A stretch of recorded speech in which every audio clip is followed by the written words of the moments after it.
కానీ ఒకటే మాట అన్నాడు, ఫోన్ చేస్తే ఎక్కడున్నావు అని అంటే జమ్మూలో ఉన్నా సార్ అంటే, సరే అవకాశం ఉంటే చూడు అని అన్నాడు. అవకాశం ఉన్నది కాదు, మీరు పిలిపిస్తే రానని ఎమ్మటే ఇమీడియట్గా రావడం. తర్వాత అక్కడ హెచ్ఆర్డీలో గౌరవ ముఖ్యమంత్రి వర్యులు ఆధ్వర్యంలో సారు ప్రజెంటేషన్ ఇవ్వాల్సి ఉండే. ఆ ప్రజెంటేషన్ అప్పటికి ఇంకా నడుస్తుంది, రన్నింగ్ నడుస్తుంది. ఇక మా సెక్రటరీ గారు చాలా టెన్షన్ పడుతున్నారు, మామూలు టెన్షన్ కాదు, టెన్షన్ మీద టెన్షన్ పడుతున్నాడు. సార్కి మెసేజ్లు వస్తున్నాయి, మాకు టెన్షన్ పుట్టిస్తున్నాడు. సార్ దగ్గర ల్యాప్టాప్ తీసుకొని పోతున్నాం, సార్కి ఇక టెన్షన్.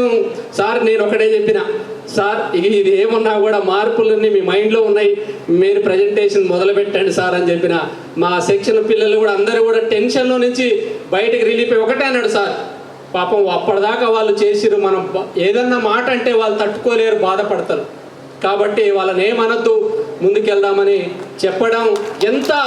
ఎంత ఆఫీసర్, ఎంత పెద్ద హోదాలో ఉన్న వ్యక్తి మనం కింది ఉండి భయపడతాం, టెన్షన్ పడతాం. కానీ ఆ ఒక్క మాట అంటే వాళ్ళు చాలా బాధపడతారు.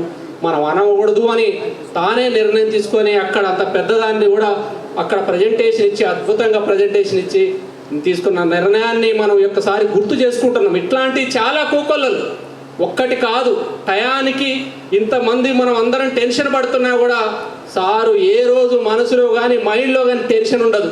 దాన్ని ఎట్లాగా లీడ్ చేయగలం అనేది, అది మనకు రోల్ మోడల్.